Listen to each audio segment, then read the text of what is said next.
Welcome दोस्तों। आज हम लोग बिहार बोर्ड के 10वीं क्लास के संस्कृत का 3 नंबर पाठ अलस कथा को पढ़ेंगे। तृतीय पाठ अलस कथा। अलस कथा का अर्थ होता है आलसी की कहानी। सबसे पहले पाठ परिचय को जान लेते हैं। यह पाठ विद्यापति द्वारा रचित पुरुष परीक्षा नामक कथा ग्रंथ से संकलित एक उपदेशात्मक लघु कथा है। विद्यापति ने मैथिली, अवहट तथा संस्कृत तीनों भाषाओं में ग्रंथ रचना की थी। पुरुष परीक्षा में धर्म, अर्थ, काम इत्यादि विषयों से संबंध अनेक मनोरंजक कथाएं दी गई हैं। अलस कथा में आलस के निवारण की प्रेरणा दी गई है। इस पाठ में संसार की विचित्र गतिविधि का भी परिचय मिलता है। अलस कथा पाठ पुरुष परीक्षा नामक कथा ग्रंथ से लिया गया है, जो एक उपदेशात्मक लघु कथा है। इस कथा से हमें उपदेश मिलती है और इस कथा के लेखक विद्यापति हैं। विद्यापति ने मैथिली, अवहट तथा संस्कृत तीनों भाषाओं में ग्रंथ की रचना की। पुरुष परीक्षा में धर्म, अर्थ, काम इत्यादि विषयों के संबंध में अनेक मनोरंजन कथाएं दी गई है। इस पाठ में आलस के निवारण की प्रेरणा दी गई है। सबसे पहले जान लेते हैं आलस किसको कहा जाता है। तो किसी भी काम को देर से करने या उसके करने से बचने को आलस कहा जाता है। और आलसी किसको कहा जाता है, तो जो सुस्त यानी निकम्मा होता है उसे आलसी कहा जाता है।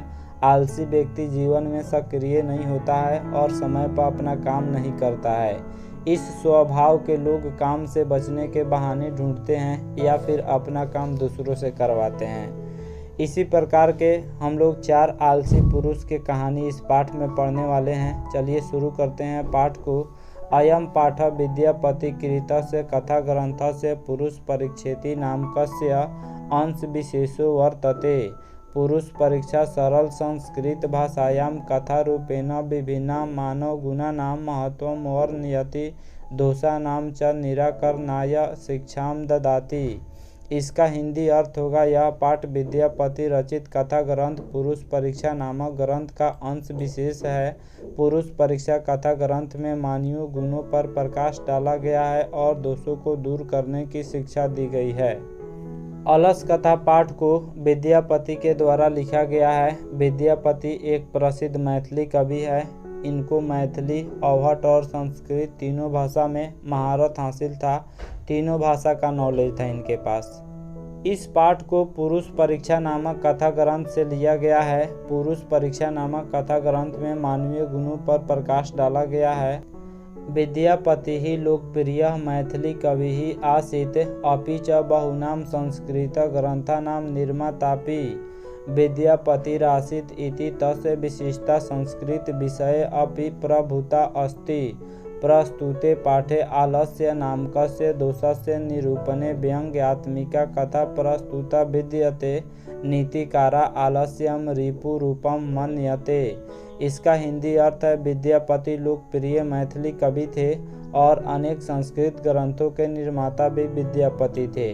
उनकी विशेषता संस्कृत विषय में भी बहुत है। प्रस्तुत पाठ में आलस्य दोष है, इसे साबित करने के लिए व्यंग्यात्मक कथा प्रस्तुत किया गया है। नीतिकार लोग आलस्य को शत्रु मानते हैं। इस पाठ में आलस्य के बारे में दिया गया है, व्यंग रूप से दिया गया है। जब हम लोग पाठ को अंत तक पढ़ेंगे तो स्पष्ट हो जाएगा 4 पुरुषों पर व्यंग किया गया है। नीतिकार लोग आलस्य को शत्रु अर्थात दुश्मन मानते हैं। पाठ जो होता है वह यहाँ से शुरू होता है। इसके पहले हम लोगों ने जो पढ़ा वह पाठ परिचय था। पाठ यहाँ से शुरू होता है। आसीत् मिथिलायां वीरेश्वरो नाम मंत्री स च सद्भवात् दानशील कारुणिकस्य सर्वेभ्यो दुर्गतेभ्यो अनाथेभ्यश्च प्रत्यहमिच्छा भोजनं दापयति। तन्मध्ये अलसेभ्यो अपि अन्न वस्त्रे दापयति। यतः इसका अर्थ होगा, मिथिला में वीरेश्वर नाम का एक मंत्री था। मिथिला पेंटिंग आज विश्व प्रसिद्ध है। उसी मिथिला में वीरेश्वर नाम का एक मंत्री था। वह स्वभाव से दानी और दयावान था। वह संकटग्रस्तों तथा अनाथ लोगों को प्रतिदिन इच्छा भर भोजन देता था। वह आलसियों को भी अन्न वस्त्र देता था, क्योंकि कहा गया है कि निर्गतिनां च सर्वेषामल्स प्रथमो मतः किंचिन क्षमते कर्तुम जस्ट नापि वह नीना। इस श्लोक का अर्थ होगा, दुखी मनुष्यों में पहला स्थान आलसियों का होता है। इनका मुख्य सिद्धांत भूखे रहना अच्छा है लेकिन कोई काम नहीं करना है। अर्थात आलसी लोग पेट की आग सह लेते हैं किंतु परिश्रम करना नहीं चाहते हैं। इस श्लोक के माध्यम से यही बताया गया है कि दुखी मनुष्यों में पहला स्थान आलसियों का होता है। अर्थात आलसी लोग दुखी रहते हैं क्योंकि वह पेट की आग सह लेते हैं, वह भूख सह लेते हैं लेकिन किसी प्रकार का स्ट्रगल नहीं करना चाहते हैं, किसी प्रकार का परिश्रम नहीं करना चाहते हैं। आगे कवि विद्यापति कहते हैं कि ततो अलस पुरुषानाम तत्रेष्ट लाभम श्रुत्वा बहुवस्तुंद परिमृजास्तत्र वर्तुली बभूव यत स्थिति ही सौकर्य मूला ही सर्वेषामपि संहते सजातीनाम सुखम दृष्ट्वा केन धावन्ति जंतवः। इसका हिंदी अर्थ है, इसके बाद आलसी व्यक्ति को वहाँ खूब धन लाभ सुनकर बहुत से तुंद बड़े लोग जमा हो गए, क्योंकि कहा गया है कि सुविधाजनक स्थिति को देखकर सभी लोग उसे प्राप्त करना चाहते हैं। कौन ऐसा जीव है जो अपने जाति का सुख देखकर नहीं दौड़ता है? अर्थात सभी कोई अपने जाति का सुख देखकर आकृष्ट होते हैं। मिथिला में जो वीरेश्वर नाम के मंत्री थे, वह दीन दुखियों के लिए, गरीबों के लिए इच्छा भर भोजन और वस्त्र देते थे, जिसके चलते आलसी लोग भी वहां पे पहुंच गए। अन्न और वस्त्र को देखकर आलसी लोग भी वहां पहुंच गए।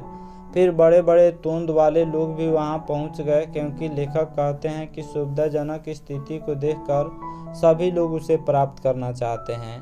कौन ऐसा जीव है जो अपने जाति को सुख को देखकर उसकी तरफ नहीं दौड़ता है? यानी हर एक जीव अपने जाति के सुख को देखकर उसकी तरफ दौड़ता है।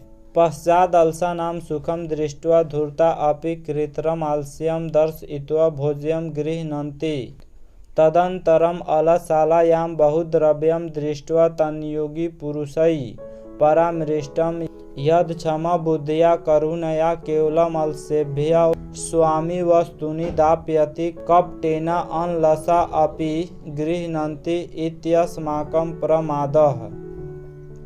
इसका हिंदी अर्थ है, बाद में आलसियों का सुख देखकर धूर्त भी बनावटी आलस दिखाकर भोजन करते थे। इस बीच आलसियों पर अधिक खर्च देखकर राजपुरुषों के द्वारा विचार किया गया कि बुद्धि से हीन पर दया करके स्वामी द्वारा केवल आलसियों को वस्तुएं दी जाती है, कपट से आलसहीन भी वस्तुएं पाते हैं, यह हमारे आलस हैं।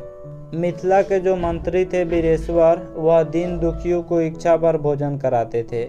उसमें आलसी भी आकर भोजन करने लगे। अब आलसियों के सुख को देखकर धूर्त लोग भी भोजन करने लगे। बनावटी आलस ग्रहण करके वे लोग भी भोजन करने लगे। तो वहाँ के राजपुरुषों के द्वारा सोचा गया कि अगर हम इस पर एक्शन नहीं लेंगे, अगर हम प्रतिक्रिया नहीं करेंगे तो खर्च और अधिक बढ़ जाएगा। राजपुरुषों ने सोचा कि अगर हम लोग इसी तरह वस्तुएं देते रहें, इन लोगों को भोजन देते रहें, तो यह हमारे भी आलस्य हैं। यदि भवति तदालस पुरुषाणाम परीक्षाम कुर्मः इति परामृश्य परसुप्तेषु अलसशालायां तन्योगी पुरुषा वह नीनम दापयित्वा निरूपयामासु ततो गृहलग्नं प्रवृद्धम् अग्निं दृष्ट्वा धूर्ता सर्वे पलायिता पश्चादिदलसा अपि पलायिता। इसका हिंदी अर्थ है, इसलिए उन आलसहीनों की जांच की जाए। ऐसा विचार कर सोए अवस्था में आलसियों के घर में आग लगाकर जांचा जाता है। इसके बाद घर में लगे आग को बढ़ते देखकर सभी धूर्त लोग भाग गए। इसके बाद कुछ आलसी लोग भी भाग गए।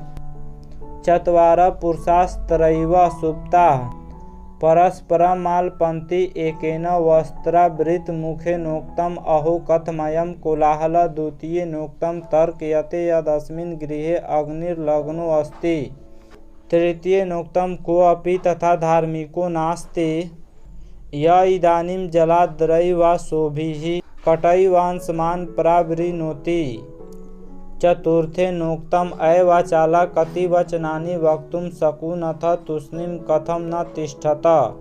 इसका हिंदी अर्थ है, चार व्यक्ति वहीं सोए थे तथा परस्पर बात कर रहे थे। एक ने कपड़े से मुख ढककर बोला, अरे हल्ला कैसा।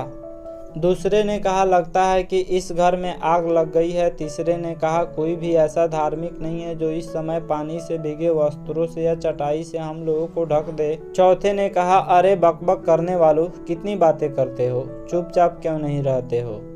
अलस-साला के जब व्यय बढ़ गया, जब उसका खर्च बढ़ गया तो राजपुरुष ने सोचा कि इन लोगों का टेस्ट लिया जाए, इन लोगों को जांचा जाए और जांच करने के लिए वह अलस-साला में आग लगा देता है। जितने भी आलसी लोग थे वह अभी भाग गए, जितने भी धूर्त थे वह अभी भाग गए, लेकिन 4 आलसी वहीं पे सोए हुए रह गए। पहले ने मुख ढककर बोला कि अरे हल्ला कैसा शोरगुल हो रहा है। दूसरों ने कहा कि लगता है कि इस घर में आग लग गई है। तीसरे ने कहा कि कोई भी ऐसा धार्मिक नहीं है जो इस समय पानी से भीगे वस्त्रों से या चटाई से हम लोगों को ढक दे। चौथे ने कहा कि अरे बकबक करने वालों, कितनी बातें करते हो, चुपचाप क्यों नहीं रहते हो। देखिए ये लोग कितने आलसी थे कि घर में लगे हुए आग को देखकर वे लोग नहीं भाग रहे हैं। इन लोगों को मालूम है कि घर में आग लग गई है, फिर भी ये लोग नहीं भाग रहे हैं। इनसे बड़ा आलसी शायद संसार में कोई नहीं होगा। ततः चतुर्नाम अपि तेषामेवं परस्परलापं श्रुत्वा वह नीनं च प्रवृद्धमेषामुपरि पतिष्यन्तं दृष्ट्वा नियोगी पुरुषैर्वद्भयेन चत्वारो अपलसा केशेष्वावाकृष्य गृहीत्वा गृहाद् बहिर्गृहीता पश्चातानालोक्य तैर्नियोगिभिः पठितम्। इसका अर्थ है तब चारों की आपसी बात सुनकर और उसके ऊपर फैली हुई आग को देखकर नियोगी पुरुष की मृत्यु होने के भय से चारों आलसियों को बाल पकड़कर खींचते हुए बाहर निकाला गया। तब उन्हें इस प्रकार देखकर नियोगी पुरुष द्वारा कहा गया कि पतिरेव गति स्त्रीणाम बालानाम जननी गति नालसानाम गति काची लोके कारुणिकम बिना पश्चातेषु चतुर्षु अलसेषु ततो अप्यधिकतरम वस्तु मंत्री दाप्यमास। नियोगी पुरुष के द्वारा कहा गया कि स्त्रियों का रक्षक पति होता है, बच्चों का रक्षक माँ होती है, लेकिन आलसियों का रक्षक दयावान पुरुष के अलावा संसार में और कोई नहीं होता है। और बाद में उन चारों को पहले से भी अधिक वस्तुएं मंत्री द्वारा दी जाने लगी। देखिए इस पाठ में क्या होता है। मिथिला के मंत्री वीरेश्वर थे जो स्वभाव से दानशील थे और वह दीन दुखियों को इच्छा भर भोजन और वस्त्र देते थे। वहाँ के सुख को देखकर बड़े बड़े तोंद वाले आलसी लोग भी जमा होने लगे और उस आलसियों के सुख को देखकर बनावटी आलस ग्रहण करके लोग वहाँ पे वस्त्र और भोजन ग्रहण करने लगे। वहाँ के अधिक खर्च को देखकर वहाँ के राजपुरुषों के द्वारा सोचा गया कि अगर हम लोग कुछ नहीं करेंगे तो यह दान व्यर्थ ही जाएगा। इसलिए राजपुरुष ने उस अलस-साला में आग लगा दिया। जितने भी धूर्त लोग थे सब भाग गए, लेकिन 4 आलसी वहीं पे सोए हुए रह गए। पहले आलसी ने कपड़ा से मुंह ढके हुए कहता है कि कैसा कोलाहल है, कैसा शोरगुल है। तो दूसरे ने कहा कि लगता है कि घर में आग लग गई है। तीसरे ने कहा कि कोई धार्मिक व्यक्ति नहीं है जो भीगे हुए वस्त्र से, भीगे हुए कपड़ा से या चटाई से हम लोगों को ढक दे।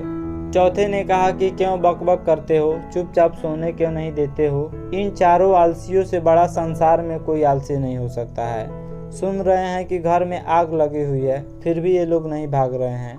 उसके बाद वहाँ के राजपुरुष को इन चारों आलसियों पर दया आ जाती है और चारों आलसियों को राजपुरुष बाल पकड़ के बाहर निकालते हैं और राजपुरुष कहते हैं कि पतिरेव गति ही स्त्री नाम बाला नाम जननी गति ही नालसानाम गति ही काची लोके कारुणिकम बिना। अर्थात स्त्रियों का रक्षक पति होता है, बच्चों का रक्षक माँ होती है, लेकिन आलसियों का रक्षक दयावान पुरुष के अलावा इस संसार में कोई नहीं होता है। और उन चारों आलसियों को पहले से अधिक मंत्री द्वारा अन्न और वस्त्र दी जाने लगी। इस कहानी से हमें यही शिक्षा मिलती है कि हमें आलस्य को त्याग देना चाहिए, आलस्य नहीं करना चाहिए। आशा करता हूँ यह पाठ आप सब किसी को बहुत अच्छा लगा होगा। हमारे चैनल को सब्सक्राइब करें, इस वीडियो को लाइक करें तथा अधिक से अधिक शेयर करें। Thanks for watching my video.